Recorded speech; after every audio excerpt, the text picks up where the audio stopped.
Plus qu'un joueur, Sébastien Chabal a choisi de devenir un personnage médiatique et un objet publicitaire. Il n'a pas peur de dire ce qu'il pense et forcément quand on s'appelle Sébastien Chabal, il vaut mieux mesurer ses propos. Dernière polémique en date, ses déclarations au JDD et la publication de son autobiographie dans lesquelles il reproche aux arbitres leur incompétence et leur manque de professionnalisme.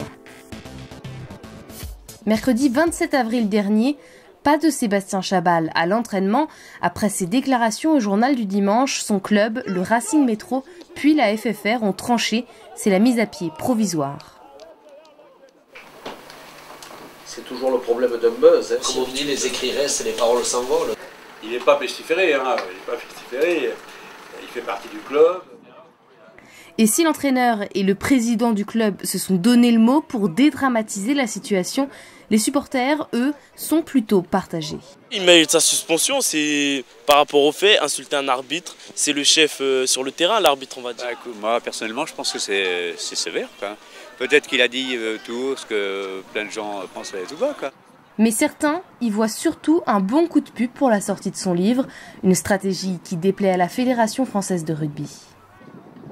Mon avis personnel est qu'il est plutôt assez mal entouré en ce moment. De nouveaux personnages ont intégré son cercle de communicants et je pense qu'ils prennent les mauvaises décisions.